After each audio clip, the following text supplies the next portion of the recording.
एक challenge question है और वो चैलेंज क्वेश्चन क्या है देख लीजिए आप। लिखा है वन शुड लव कंट्री। यहाँ ऑप्शन आपके पास हिज लिखा है, बी में हर है, सी में बोथ, ए एंड बी है और डी में आपके वंस लिखा है। कौन सा राइट ऑप्शन होगा इसका आप आंसर जो है वो वीडियो में आपको मिल सकता है। वीडियो पूरा देखिए और उसके बाद कमेंट करके मुझे बताइए कि आपका राइट ऑप्शन क्या है। तो गुड मॉर्निंग स्टूडेंट्स, कैसे हैं आप सभी। आप सभी का स्वागत है डीआर इंग्लिश क्लासेज में। स्टूडेंट्स आज मैं आपको बताऊंगा, एक टॉपिक करेंगे। उससे पहले मैं आपको एक कहानी बता दूं छोटी सी। एक बार एक किसान था, उसका नाम था रघु। रघु के खेत में बम्पर फसल पैदा हुई। रघु उसको बेचने के लिए बाजार गया। बाजार में बेचने के बाद रघु को उसकी अच्छी कीमत नहीं मिली। रघु घर वापस आ गया। जी हाँ स्टूडेंट्स, ये सारी कहानी सुनने के बाद आपको लगा होगा कि इसमें बार बार जो रघु शब्द है वो किस लिए यूज किया जा रहा है। वो आपको थोड़ा सा इरिटेट किया होगा उसने। बिल्कुल सही किया आपको। यदि आपको ऐसा लगा तो बिल्कुल सही लगा, क्योंकि रघु शब्द जो है वर्ड है वो बार बार यूज करना यहाँ इसका औचित्य नहीं है। तो क्या करना चाहिए, रघु जो एक नाउन है उस नाउन के स्थान पे कुछ शब्द यूज करना चाहिए ताकि वो बार बार उसका रिपीटिशन नहीं हो, और रिपीटिशन से वो इंप्रेशन खत्म हो जाता है। तो ऐसे रिपीटिशन को रोकने के लिए इंग्लिश में एक टर्म है, एक ग्रामर के अंदर एक जो टॉपिक है, और उस टॉपिक का नाम है प्रोनाउन, सर्वनाम। हिंदी में सर्वनाम कहते हैं, इंग्लिश में प्रोनाउन है। उसी सर्वनाम, उसी प्रोनाउन टॉपिक को आज हम करेंगे। और ये जो टेबल लिखी हुई है, इस टेबल के द्वारा मैं आपको 4 प्रोनाउन यहाँ एकदम क्लियर करवा दूंगा और उसके बाद नेक्स्ट करेंगे हम। तो चलिए, टेबल है हमारे पास में प्रोनाउन की, और यहाँ जो है इस टेबल को मैं एक एक स्टेप बाय स्टेप आपको समझा दूं कि पर्सन लिखा हुआ है पहले। First person. देखिए इंग्लिश ग्रामर के अंदर 3 पर्सन होते हैं। इससे पहले की वीडियो, नरेशन की वीडियो में हमने किया है कि पर्सन 3 प्रकार के होते हैं इंग्लिश में, फर्स्ट पर्सन, सेकंड पर्सन और थर्ड पर्सन। वो आप नरेशन का जो है वो वीडियो देख के भी आप उसमें कर सकते हैं। और मैंने जितने भी वीडियो पहले के बनाए हैं वो सारे वीडियो जैसे आने वाले टॉपिक होंगे उनमें उनकी आवश्यकता पड़ेगी। इसी सीक्वेंस से, इसी क्रम से मैंने वीडियो बनाए। आप ये वीडियो को स्टार्टिंग से देखते आइए। जो वीडियो मैंने पहले डाले वो पहले वाले आप देखते जाइए, तभी आपका कंप्लीट हो जाएगा सिलेबस और कोई डाउट नहीं रहेगा। तो चलिए, पर्सन मैंने बताया आपको 3 प्रकार के, फर्स्ट पर्सन, सेकंड और थर्ड पर्सन। फर्स्ट में है आई और वी हमारा, सेकंड में यू है, बाकी सारे बचे हुए थर्ड पर्सन होते हैं। तो चलिए फर्स्ट, इसमें जो है हम करने वाले हैं इसमें सब्जेक्टिव केस। सब्जेक्टिव जो किसी सब्जेक्ट के रूप में यूज करे, कोई सेंटेंस का सब्जेक्ट हो, जैसे I am teaching you English. तो यहां जो आई यूज किया वो एज ए सब्जेक्ट है उस सेंटेंस का। आई के स्थान पे वो कोई सा भी सब्जेक्ट जो वो यूज हो सकता है। तो ये सब्जेक्टिव केस हो जाएगा। दूसरा है पजेसिव एडजेक्टिव। अभी देखो बीच में हम प्रोनाउन का टॉपिक कर रहे हैं और एडजेक्टिव आ गया, इसको मैं क्लियर करके आपको बताऊंगा। यहां पजेसिव केस है ये जो इस पर्सन का पजेसिव केस है।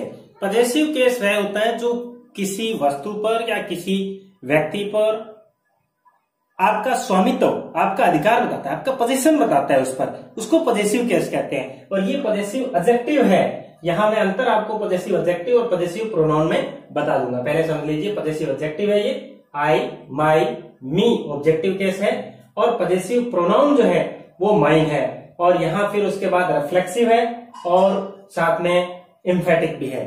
रिफ्लेक्सिव और इम्फेटिक जो है दोनों की फॉर्म केस की एक जैसी है, दोनों का यूज अलग अलग है, वो भी मैं आपको बताऊंगा अभी। तो सबसे पहले तो आप जो ये टेबल लिखी हुई है प्रोनाउन की, वो प्रोनाउन की टेबल आपके बिल्कुल ऑन योर फिंगर टिप्स होनी चाहिए। वो पूरी टेबल फिंगर टिप्स में होने के बाद में हम यूज करेंगे सेंटेंस में किस प्रकार से इन प्रोनाउन का यूज करना है। तो ये जो है फर्स्ट पर्सन आई वी, इनकी फॉर्म याद कर लीजिए। और उसके बाद सेकंड पर्सन में यू, योर, यू, योर्स और योर सेल्फ या योर सेल्वेज, 2 लिखे हुए देखिए, यहाँ कंफ्यूजन नहीं होना है।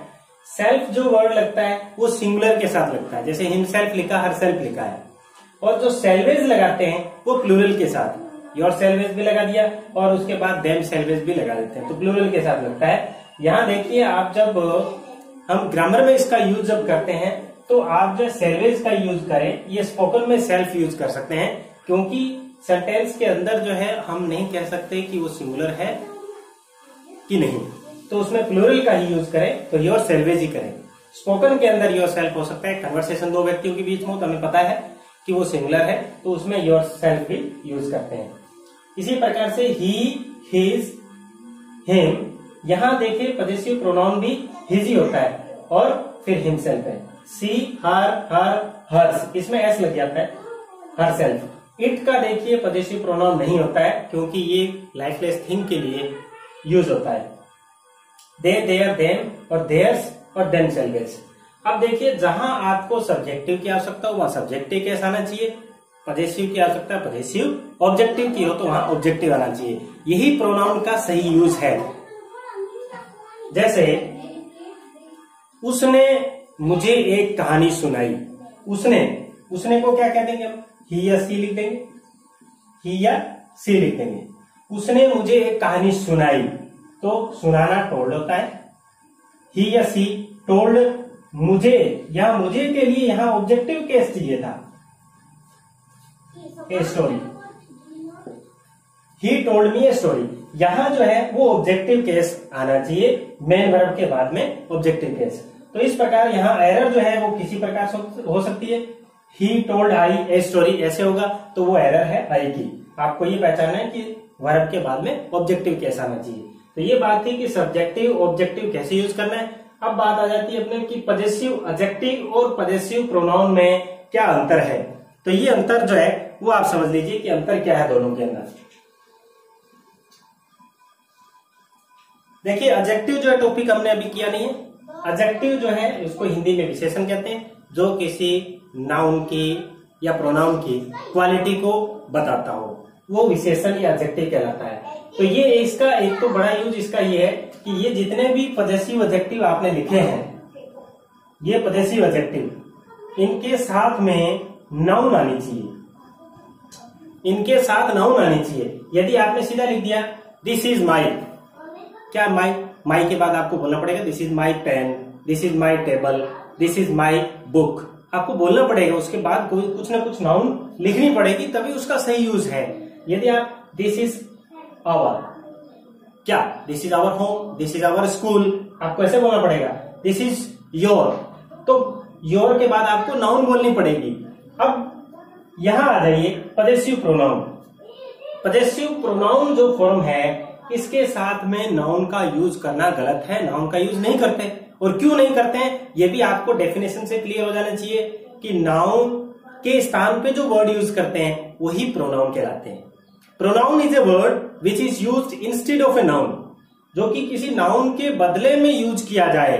तो जब बदले में यूज कर रहे हैं तो साथ में नाउन आ गई, तो फिर उसका बदला ही कहा। तो इसलिए जैसे ये लिखा हुआ है, आपने लिखा दिस इज माई पेन और दिस इज माइन पेन। अब देखिए दो सेंटेंस है यहां पर इस प्रकार से, दिस इज माई पेन, तो यहां आप देखेंगे कि दिस इज माई पेन, यहां माई जो है वो क्या है, पजेसिव एडजेक्टिव है। चलिए एडजेक्टिव अगले टॉपिक में आएगा, लेकिन यहां इसमें फर्क समझ लीजिए। पजेसिव एडजेक्टिव है, यहां माई एडजेक्टिव केस है, पजेसिव केस है, और उसके साथ में क्या आना चाहिए, नाउन आनी चाहिए। तो नाउन बिल्कुल है, पेन लिखा हुआ है, नाउन है इसके साथ में, और ये पजेसिव एडजेक्टिव हो गया। तो ये जो है बिल्कुल सही है। दूसरे में लिखा है दिस इज माइन पेन। अब यहां देखेंगे आप, पेन एक नाउन है और माइन क्या है, पजेसिव प्रोनाउन है, और पजेसिव प्रोनाउन के साथ नाउन नहीं आती है। तो यहां जो है क्या गलत है, पेन लिखने की आवश्यकता नहीं है। जब माइन लिख दिया दिस इज माइन, तो दिस इज माइन से क्लियर हो गया, दिस इज माई पेन। दोनों की बात सेम ही है, लेकिन इस प्रकार की एरर आए वो ध्यान रखना है। पजेसिव एडजेक्टिव के साथ में कोई नाउन आनी चाहिए, जरूरी, कंपलसरी, और पजेसिव प्रोनाउन के साथ में नाउन नहीं आनी चाहिए। ये दोनों में अंतर है। तो इस दोनों के अंतर को मैं उम्मीद करता हूं कि आप समझ गए होंगे। और अब जो बात रही रिफ्लेक्सिव और एम्फेटिक की, तो रिफ्लेक्सिव और एम्फेटिक में क्या अंतर है ये भी आप समझ लीजिए कि दोनों में क्या अंतर है। जैसे एग्जांपल लिखा है, I will do it myself, और I myself will do it.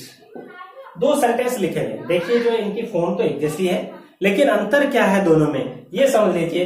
बहुत बार कॉम्पिटेटिव एग्जाम में और विशेष तौर से जब टीचिंग का जो एग्जाम होता है, 3rd ग्रेड का हो या 2nd ग्रेड या 1st ग्रेड का, तो उस एग्जाम में क्या पूछा जाता है कि ये टाइप्स ऑफ नाउन प्रोनाउन कौन सा है, तो वहां टाइप्स पूछा जाता है, तो वो जरूरी है, यहाँ आप समझ लीजिए, वो भी क्लियर हो जाएगा। I will do it myself और I myself will do it, दोनों में फर्क क्या है। यहाँ जो आई के साथ में पहली बात तो देखिए, जो रिफ्लेक्सिव या एम्फेटिक जो आना चाहिए वो आपके सब्जेक्ट के अकॉर्डिंग ही आना चाहिए। पहली बात तो ये एरर आती है कि आपके सब्जेक्ट के अकॉर्डिंग वो है या नहीं है, नहीं है तो वही गलत हो गया कि उसका यूज ही गलत हुआ है। दूसरी बात, जब उसके अनुसार आ गया तो कहाँ यूज हुआ है, उसी प्रकार से हम उसका टाइप पहचानेंगे। आई will do it my self, मैं इसे खुद करूंगा, मैं इसे खुद करूंगा।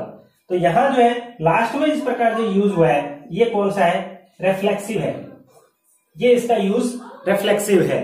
दूसरे में I myself will do it, यहां जो है ये एम्फेसिस करता है, किस पर, सब्जेक्ट पे एम्फेसिस करता है। I myself will do it, मैं खुद ही करूंगा इसे, मैं खुद ही करूंगा, यानी मेरे सिवाय दूसरा कोई नहीं करेगा, मैं खुद करूंगा। तो इसमें जो है वो सब्जेक्ट के जस्ट बाद में उसके अकॉर्डिंग जो एम्फेटिक जो केस लगाते हैं उसको क्या कहते हैं, एम्फेटिक कहते हैं। ये एम्फेटिक है क्योंकि ये एम्फेसिस करता है इस पर, सब्जेक्ट पे। तो ये दोनों में फर्क है, दोनों की फॉर्म एक जैसी है, दोनों का यूज अलग है। टाइप में पहचानना बहुत आसान है, इस प्रकार से आपको करना है। देखिए टेबल के द्वारा पर्सनल प्रोनाउन हमने समझ लिए। पर्सनल में सब्जेक्टिव प्रोनाउन, ऑब्जेक्टिव प्रोनाउन और पजेसिव प्रोनाउन, और साथ में हमने रिफ्लेक्सिव प्रोनाउन और एम्फेटिक प्रोनाउन, ये भी हमने उसमें समझ लिए। तो इसके बाद जो नेक्स्ट आता है वो हमारा प्रोनाउन है डेमोस्ट्रेटिव है। डेमोस्ट्रेटिव किसे कहते हैं, जो डेमोस्ट्रेट करके बताता है। और इसके एग्जाम्पल हैं, दिस लिखा है या दैट लिखा है, दीज या दोस। सेंटेंस में यूज कैसे होगा, जैसे मैंने बोला this is a marker, that is या दीज आर द स्टूडेंट्स, दोस, इस प्रकार से जब यूज है तो ये डेमोस्ट्रेटिव प्रोनाउन है। नेक्स्ट है डिस्ट्रीब्यूटिव, जो डिस्ट्रीब्यूशन के बारे में बात करता है, जैसे ईच, एवरी, ईच 2 के लिए, एवरी मोर देन 2 के लिए। Either, neither, each of the students, every of the students, either of the students या नाइदर ऑफ द स्टूडेंट्स। इस प्रकार से जब यूज हुआ है तो वो सारे क्या है, कौन से प्रोनाउन है, डिस्ट्रीब्यूटिव प्रोनाउन है। नेक्स्ट है रेसिप्रोकल। रेसिप्रोकल जो होता है वो आपस में जो करता है, 2 के बीच में हो तो क्या करेंगे, ईच अदर, और मोर देन 2 हो तो 1 अनदर। ये मोर देन 2 के लिए और ये किसके लिए, 2 के बीच में, 2 के बीच में हो, जैसे both the boys distributed sweets between each other, या ईच अदर आ जाएगा। ईच अदर 2 के लिए है और 1 अनदर किसके लिए है, मोर देन 2 के लिए। यदि 2 से अधिक संख्या है तो उसमें क्या रहेगा, 1 अनदर आना चाहिए, ये इसका यूज है। इंडेफिनेट जैसे लिखा है somebody, बड़ी वाला कोई भी है, या 1 वाला है anyone, no one, 1। all लिखा है, some लिखा है, all of the students, some of the students, any of the students। ये जो सारे हैं वो इंडेफिनेट प्रोनाउन है। नेक्स्ट है रिलेटिव प्रोनाउन। रिलेटिव प्रोनाउन जो है who, whose, whom, which और what, ये रिलेटिव प्रोनाउन है, सेंटेंस के बीच में यूज किया जाता है। जैसे लिखा हो the boys who came here, यहां जो यूज किया है ये हु जो है वो क्या है, वो रिलेटिव प्रोनाउन है। ये जो है वो रिलेटिव प्रोनाउन, इसी प्रकार से हुज का, हुम का, विच और व्हाट का यूज किया जाता है। तो ये सारे जो है वो टाइप्स ऑफ प्रोनाउन थे, इनका यूज कैसे करना है वो हम समझते हैं अभी। देखिए स्टूडेंट्स, कुछ एग्जांपल लिखे हैं और एग्जांपल के द्वारा हम समझेंगे कि किस प्रकार की कॉमन एरर में जो है क्वेश्चन को पूछा जाता है प्रोनाउन का। तो यहाँ आप ध्यान रखिए किस प्रकार की गलतियां जो है वो होती है। पहला क्वेश्चन दे रखा है एवरीबडी लव्स देयर कंट्री। यहाँ जो है देखिए, जब एरर का क्वेश्चन आता है, एरर का क्वेश्चन तभी राइट होता है जब आप पार्ट्स ऑफ स्पीच के हर एक टॉपिक पे कंसीडर करते हैं, उस पर विचार करते हैं कि किस टॉपिक की एरर हो सकती है। यदि आप एक एक टॉपिक पे जाता है आपका ध्यान कि उसकी नाउन ठीक है, बिल्कुल उसका प्रोनाउन ठीक है, एडजेक्टिव ठीक है, एडवर्ब ठीक है, तो सारे जब इस प्रकार से चेक करोगे तब आपकी कॉमन एरर फाइंड आउट करने में बहुत आसानी रहेगी। तो यहाँ अभी हम दूसरा टॉपिक कर रहे हैं अभी प्रोनाउन, तो अभी सिर्फ एक ही टॉपिक चल रहा है, तो आप इसी पे प्रोनाउन पे फोकस कीजिए कि कहीं प्रोनाउन गलत यूज हो रहा है कि नहीं हो रहा। तो यहाँ देखेंगे एवरीबडी लव्स देयर कंट्री। यहाँ देखिए इसके लिए प्रोनाउन जो है वो एवरीबडी के लिए क्या प्रोनाउन यूज होना चाहिए, इसके लिए आप देख सकते हैं क्वेश्चन टैग का जो टॉपिक मैंने पहले वीडियो जो है वो वीडियो देखिए आप। एवरीबडी एवरीवन के लिए क्या प्रोनाउन यूज होता है, और इसके अलावा जो सब्जेक्ट वर्ब एग्रीमेंट है वो भी आप देख सकते हैं, सिंगुलर प्लूरल क्या चीज होता है।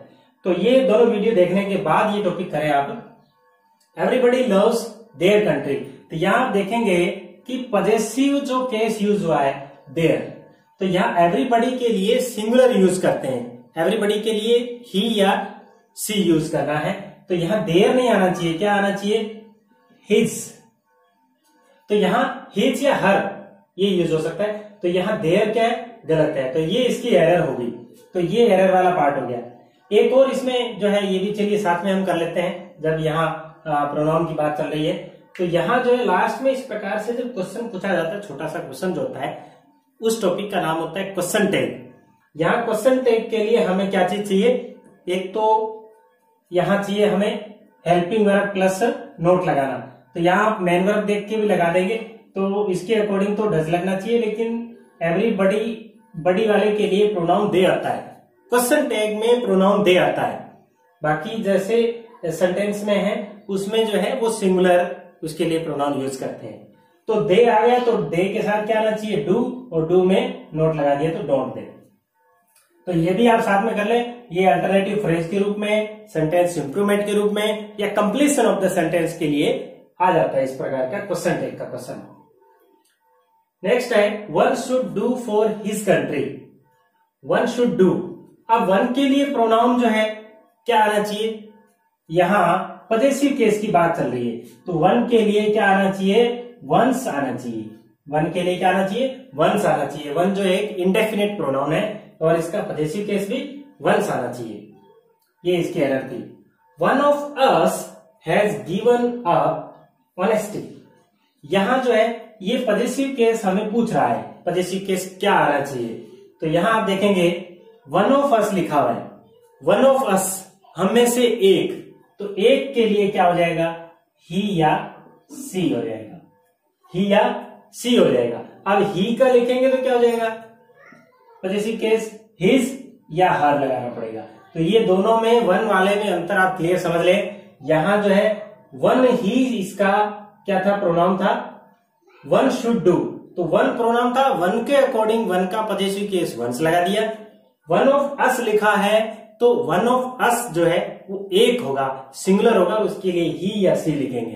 तो ये बहुत बड़ी जो है दोनों में अंतर है, दोनों मैं उम्मीद करता हूं कि आपको क्लियर हो गए।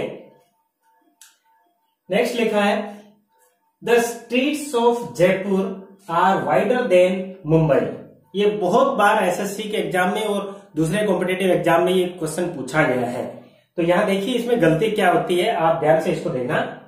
The streets of Jaipur are wider than, यहां जब इस प्रकार से कंपैरिजन होता है, कंपैरेटिव डिग्री आती है, तो देखिए कि कंपैरिजन किसके बीच में हो रहा है। The streets of Jaipur, Jaipur की गलियां आर वाइडर देन, वाइडर ज्यादा है, चौड़ी ज्यादा है, मुंबई, मुंबई से चौड़ी है कि मुंबई की गलियों से, क्या होना चाहिए राइट, मुंबई की गलियों से।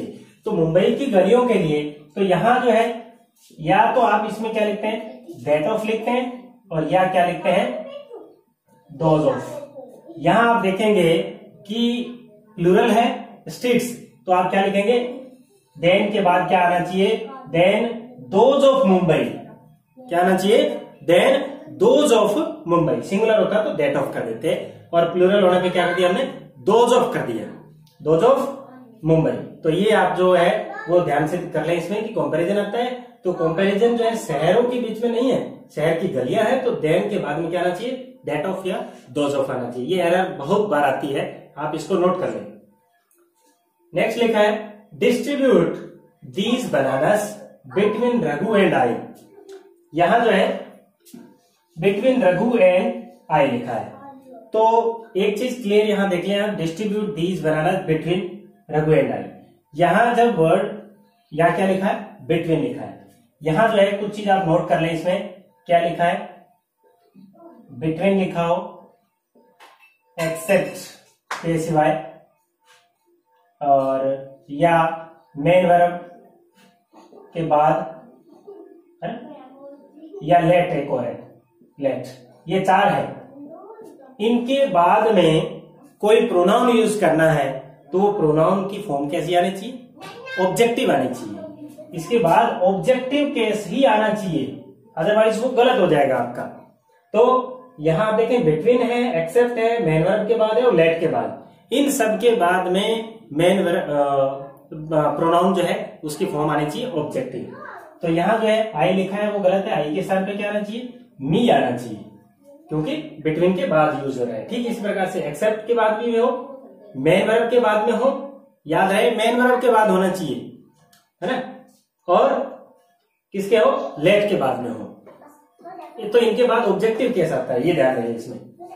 नेक्स्ट है neither of the 5 students can solve it. Neither of the 5 students, यहां जो है नाइदर क्या है, एक प्रोनाउन है। कौन सा प्रोनाउन है याद कीजिए, डिस्ट्रीब्यूटिव। तो डिस्ट्रीब्यूटिव प्रोनाउन है नाइदर। नाइदर का अर्थ समझ लीजिए दोनों में से कोई नहीं, याद रहे दो में से कोई नहीं, और दोनों के लिए तो आइदर यूज करते हैं। तो यहां बात तो कर रहे हैं 5 की, और यूज किया है क्या, नाइदर। तो नाइदर नहीं आकर मोर देन 2 के लिए नन आना चाहिए। क्या आना चाहिए, नन। और दोनों में से कोई हो तो आइदर होता है, और 2 से अधिक हो जाता है तो फिर ऑल हो जाता है, और दोनों के लिए यूज करना हो तो बोथ होता है। ये आप बातें आपको ध्यान रखनी है। नेक्स्ट है you, I and he are honest boy. यहां क्या यूज किया, यू सेकंड पर्सन है, आई फर्स्ट है, और ही थर्ड है। जब फर्स्ट, सेकंड और थर्ड तीनों पर्सन एक ही सेंटेंस में यूज करना हो तो इसके लिए आपको ध्यान रहे कि कैसे यूज करना है। ये एक नंबर आप ध्यान में याद रख ले, ये नंबर क्या है, ये नंबर है 231 231। ये नंबर आपको याद रखना है, इस नंबर के अकॉर्डिंग यूज होना चाहिए। पहले कौन सा आना चाहिए, 2 का मतलब सेकंड पर्सन, फिर क्या आना चाहिए, थर्ड, और फिर क्या आना चाहिए, फर्स्ट। तो ये आ गया यू के बाद क्या आना चाहिए, थर्ड, ही आना चाहिए, फिर आई आना चाहिए। यहां जो है आई और ही एक दूसरे के बदले यूज किया हुआ है, ये गलत है, तो यहां आपकी एरर होगी इसमें। ये जो है किसमें यूज करते समय ध्यान रखना है, जब तीनों प्रोनाउन एक साथ यूज करना, तीनों पर्सन एक साथ यूज करना है, तो आप जो नंबर याद रख लें, गाड़ी का नंबर 231। अब दूसरा सेंटेंस देखो एक और, you, I and he are thieves. जब बात कोई दोष किया है या पाप किया है या कोई गलत कार्य हो, आप गिल्टी कोई करते हैं, ऐसे गलत कार्य के लिए आपने कोई दोष किया, पाप किया, चोरी की, तो 1 2 3 हो जाओ। क्या हो जाओ, 1 2 3 भाग जाना, 1 2 3। यानी पहले कौन सा, फर्स्ट पर्सन यूज करो आई, और उसके बाद क्या करो, यू, और उसके बाद थर्ड पर्सन, 1 2 3। गलती की, 1 2 3 हो गए, तो ये भी आपको याद रखना है। एक और तीसरा इसके लिए यूज है, जब आपको इस प्रकार से प्रोनाउन एक साथ यूज करना है, और वो प्रोनाउन कैसे आ जाए, जब प्रोनाउन आ जाए यू, आई, दे, ये क्या है, प्लूरल है तीनों, ये तीनों जब एक साथ यूज करना, सॉरी वी, ये तीनों प्लूरल है, और जब तीनों प्लूरल एक साथ यूज करना हो तो भी क्या है, 1 2 3 है। क्या है, 1 2 3, तीनों ही प्लूरल है, तो तीनों ही एक जैसे है, तो तीनों एक जैसे तो पहले नंबर से आने दो, 1 2 3 इस प्रकार से करके जाओ। तो ये जो है 3 प्रकार से फर्स्ट सेकंड थर्ड पर्सन को एक साथ यूज करने के तरीके मैंने बता दिए। तीनों को फिर रिपीट कर देता हूं मैं। तीनों में यदि यूज करना है तीनों को एक साथ तो 231 नंबर, फॉर्मूला नंबर 231। जब तीनों गलती कर दे, दोष हो, पाप हो, 1 2 3 रफू चक्कर, और जब प्लूरल हो, जब क्या हो, प्लूरल हो, यानी तीनों ही बड़े हैं, बहुवचन है, तीनों बड़े तो कर्म से आने दो, 1 2 3, इस प्रकार से आपको करना है। तो ये एक साथ यूज करने का तरीका इनका हो गया। चलिए नेक्स्ट है यू एंड आई। यहां जब तीनों प्रोनाउन में से कोई 2 प्रोनाउन एक सेंटेंस में आए और उस प्रोनाउन के लिए यूज करना पड़े हमें कौन सा पजेसिव, आपको पजेसिव एडजेक्टिव यूज करना पड़े या पजेसिव प्रोनाउन यूज करना पड़े, तो वो कैसे यूज करेंगे ये समझ लीजिए इन सेंटेंस में। यहां लिखा है you and I. You and I second और फर्स्ट पर्सन है। सेकंड और फर्स्ट पर्सन है तो फर्स्ट पर्सन के अनुसार, अवर के अनुसार। अवर किस लिए लिखा, हालांकि आई के लिए तो माई आना चाहिए था, है ना, लेकिन माई नहीं आ गया क्योंकि ये प्लूरल हो गया। यू एंड आई प्लूरल हो गया तो इसलिए माई तो नहीं आएगा, क्या लगा देंगे उसके स्थान पे फर्स्ट पर्सन का ओवर लगा दिया। जैसे you and I are doing our work, हमारा करें, तो यहां जो है अवर लगाएंगे उसमें। नेक्स्ट है यू एंड ही। जब आपको सेकंड और थर्ड पर्सन एक साथ यूज करना है तब उसमें सेकंड इंपॉर्टेंट हो जाता है। फर्स्ट जब साथ में आएगा तो फर्स्ट रहेगा, जब सेकंड और थर्ड आएगा तो सेकंड रहेगा, थर्ड की पोजीशन नहीं रहती है इसमें। तो यू एंड ही के लिए क्या हो जाएगा, योर हो गया, और फिर उसके बाद रहेगा ही एंड आई। जब थर्ड और फर्स्ट पर्सन एक साथ यूज करना है तब भी क्या रहेगा, फर्स्ट रहेगा। तो इन तीनों से आप एक चीज समझ गए होंगे, जब भी फर्स्ट पर्सन साथ में यूज हो गया तो फर्स्ट ही इंपॉर्टेंट है, फर्स्ट के अकॉर्डिंग चलता है ना। और जब सेकंड और थर्ड की बात आती है तो सेकंड की चलती है, थर्ड की कभी नहीं चलती। तो ये बात भी तीनों में क्लियर हो जाना चाहिए। आपको पजेसिव एडजेक्टिव या पजेसिव जब प्रोनाउन लगाना पड़े उस समय ये बातें आपको ध्यान रखनी है।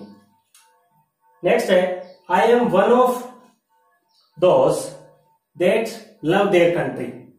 यहां आप देखेंगे I M one of those that लिखा है, तो दैट कौन सा है, रिलेटिव प्रोनाउन है। ठीक है, रिलेटिव प्रोनाउन का यूज हो गया, ठीक है, दैट लगा दिया। और दैट से पहले क्या लिखा हुआ है, दोज लिखा हुआ है। दोज प्लूरल है और इसको कहते हैं एंटेसिडेंट। क्या कहते हैं इसको, एंटेसिडेंट कहते हैं, हिंदी में पूर्ववर्ती कहते हैं, इंग्लिश में एंटेसिडेंट कहते हैं। इसकी स्पेलिंग भी आई है एग्जाम में एक बार, एंटेसिडेंट, एसएससी के एग्जाम में, तो स्पेलिंग का आप ध्यान रखा करो बराबर। जब भी रिलेटिव प्रोनाउन आता है, रिलेटिव प्रोनाउन का जो एंटेसिडेंट है उस एंटेसिडेंट के अकॉर्डिंग ही क्या आनी चाहिए, हेल्पिंग वर्ब या मेन वर्ब आनी चाहिए। तो यहां एंटेसिडेंट के अकॉर्डिंग है, लव प्लूरल लिखिए, बिल्कुल ठीक है, ये ठीक आ गई। अब यहां जो यूज किया हुआ है इसके बाद में आपको जो पजेसिव प्रोनाउन यूज करना पड़े वो भी यहां जो प्लूरल वर्ब होगी तो प्लूरल ही आना चाहिए, वो पहले से नहीं करेंगे जैसे वन का अकॉर्डिंग कर रहे हो, ऐसा नहीं चलेगा उसमें। तो इसमें जब पजेसिव प्रोनाउन भी यूज करना पड़े वो भी प्लूरल ही यूज करना है, इसीलिए ये सेंटेंस था, बिल्कुल सही लिखा हुआ था, इसमें गलती नहीं है, लव देयर कंट्री। नेक्स्ट है this is the only one of his novels that is very popular. देखिए ये भी वन ऑफ वाला है, वन ऑफ हिज नॉवेल्स। देखिए वन ऑफ के साथ वन ऑफ हिज नॉवेल्स, यहां जो है वो नाउन कैसी आ रही है, प्लूरल आ रही है, बिल्कुल सही है। वन ऑफ के साथ में जो नाउन प्लूरल आती है, जैसे he is one of the most popular teachers, तो वहां जो है टीचर्स यूज किया, ठीक वैसे वन ऑफ के साथ में प्लूरल नाउन आती है, नाउन ठीक है। और यहां ये लिखा हुआ है आपका क्या, इसको क्या कहते हैं, रिलेटिव प्रोनाउन। तो यहां दैट रिलेटिव प्रोनाउन है। अब रिलेटिव प्रोनाउन के एंटेसिडेंट के अकॉर्डिंग लगाते थे, ये हमने जस्ट पहले वाला सेंटेंस ये भी किया, बिल्कुल ठीक था, एंटेसिडेंट नॉवेल्स है, इसके अकॉर्डिंग आना चाहिए था। लेकिन क्या होता है इसमें, जब दे ओनली दिया हो, याद रहे एंटेसिडेंट के अकॉर्डिंग लगा रहे हैं, वन ऑफ वाला है, आप हमेशा एंटेसिडेंट के अकॉर्डिंग लगाते हैं, लेकिन जब क्या आ जाए वन ऑफ वाले सेंटेंस में और ओनली आ गया, दे ओनली आ गया, तो उसके बाद जो है एंटेसिडेंट के अकॉर्डिंग नहीं, वो सिंगुलर ही लगेगा। तो उसके बाद हमने सिंगुलर लगा दी इज, तो बिल्कुल ठीक है वो। तो दोनों में अंतर आपके समझ होना चाहिए कि वन ऑफ होगा तो एंटेसिडेंट के अकॉर्डिंग करते हैं, वही रूल है, लेकिन द ओनली लगने से चेंज हो जाता है, उसमें सिंगुलर ही रहता है। नेक्स्ट है Raghu runs faster than I. यहां जो है कंपैरिजन किया हुआ है, फास्टर देन कंपैरेटिव डिग्री है, दो के बीच में जब कंपैरिजन हो, और यहां जो है एक रूल ये होता है जब कंपैरिजन में क्या लगा रखा हो, THN देन या एज वाला हो, तो इसमें जब दो सब्जेक्टिव के बीच में कंपैरिजन हो तो सब्जेक्टिव कैसे आना चाहिए, और जब ऑब्जेक्ट के बीच में हो तो ऑब्जेक्टिव आना चाहिए, सीधी सी बात है। लिखा है Raghu runs faster than I, तो यहां हमें देखना है कि देन के बाद आई सही है कि नहीं है, क्योंकि प्रोनाउन का टॉपिक चल रहा है, प्रोनाउन को ध्यान दें। तो Raghu runs faster than I, तो यहाँ आई सही है कि नहीं है, ये देखने के लिए आप देखो कि कंपैरिजन किसका हो रहा है, रघु एंड आई का हो रहा है। तो जब दो नॉमिनेटिव केस के बीच में या दो सब्जेक्टिव केस के बीच में कंपैरिजन हो तो उसमें सब्जेक्टिव केस ही लगाते हैं, तो ये बिल्कुल ठीक है। या एरर मी लिखने से हो जाती है, उसमें गलत था।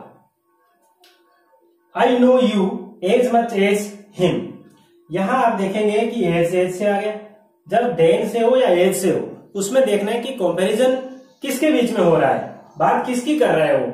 यहां आप देखेंगे I know you as much as him, you और हिम की हो रही है, तो यू और हिम की हो रही है, तो यू यहाँ ऑब्जेक्टिव केस ऑलरेडी है और हिम भी ऑब्जेक्टिव केस है, तो यहाँ ऑब्जेक्टिव ही आना चाहिए, जो बिल्कुल ठीक है। इसमें यहाँ सब्जेक्टिव नहीं है, क्यों नहीं आएगा, जब देन या एज है उस सेंटेंस में यदि बात जो है दोनों सब्जेक्ट के बीच में हो तब तो आ जाएगा सब्जेक्टिव, ऑब्जेक्ट के बीच में तो ऑब्जेक्टिव, ये आना चाहिए। ये बहुत बार एरर में आता है, सिंपल सा लगता है, आप जो लिख के देखते हैं बोला जच रहा है, जचा के बोलते हो, जचा के नहीं चलता इंग्लिश में, रूल से चलता है। नेक्स्ट लिखा है her brother and I went to the station, her brother and I went to the station, यहां आप देखेंगे कि हर ब्रदर लिखा है, ठीक है, एंड आई, एंड के बाद आई लिखा है, वेंट टू द स्टेशन। देखिए यहां जो दो सब्जेक्ट के जो दो नाउन या दो प्रोनाउन या दो सब्जेक्ट को जोड़ रहा है एंड से, तो इससे कोई फर्क नहीं पड़ेगा, यहां आई लिखा है तो आई बिल्कुल ठीक है, I went to the station. देखिए नेक्स्ट एग्जांपल हमारे पास लिखा है I am not interested in such a man as he, यहां आप देखेंगे I am not interested in such a man as he, यहां ये याद रहे सच एज क्या लिखा हो, सच एज लिखा है, तो सच एज के बाद में जो है वो सब्जेक्टिव केस आना चाहिए, नॉमिनेटिव केस आना चाहिए, तो यहाँ जो ही लिखा हुआ है वो बिल्कुल नॉमिनेटिव केस सब्जेक्टिव केस लिखा ठीक है, गलत इसकी जगह ऑब्जेक्टिव केस या पॉजिटिव कुछ भी लिखा वो गलत होगा, तो याद रहे सच एज के साथ में ऑब्जेक्टिव या नॉमिनेटिव बोलते हैं, वही केस आना चाहिए ये। नेक्स्ट लिखा है the poet and singer is doing their work, यहां आप देखेंगे कि सब्जेक्ट वर्ब एग्रीमेंट में आपने पढ़ा था जब कोई दो नाउन एंड से जुड़ी हो और दोनों के पहले आर्टिकल हो तो बहुवचन, एक से पहले आर्टिकल या एक से पहले पॉजिटिव केस हो तो वो सिंगुलर हो जाएगी। यहां देखेंगे द पोइट लिखा है, पोइट से पहले दे आर्टिकल यूज हुआ है और उसके बाद यहां जो कोई आर्टिकल नहीं है, तो यहां एक से पहले आर्टिकल, इसका मतलब poet and singer the same person है, यानी एक ही व्यक्ति है वो, इसलिए इसके साथ इसका पॉजिटिव केस जो है वो सिंगुलर आना चाहिए। यहाँ द पोइट एंड सिंगर के लिए देयर के स्थान पे क्या आना चाहिए, हिज आना चाहिए, देयर के स्थान पे हिज आएगा पॉजिटिव केस, तब राइट होगा ये। नेक्स्ट है Raghu as well as his friends is doing their work, यहां आप देखेंगे किससे जुड़ा है, एज वेल एज से जुड़ा हुआ है, और एज वेल एज से जुड़ा हो, बिसाइड से जुड़ा हो, एक्सेप्ट से जुड़ा हो, टुगेदर विद से जुड़ा हो, अलोंग विद से जुड़ा हो, तो इन सब से जुड़ा हो तो नाउन हमेशा पहले वाले के अनुसार आती है, यहाँ पहले वाले के अनुसार वर्ब और वर्ब आगे बिल्कुल सही है, और प्रोनाउन भी इसके अनुसार ही आएगा, तो रघु के अनुसार देयर न आएगा, क्या आना चाहिए, हिज आना चाहिए, तो इसका राइट आंसर भी हिज होगा। किस वजह से हुआ, इससे पहले वाली नाउन के अकॉर्डिंग आता है।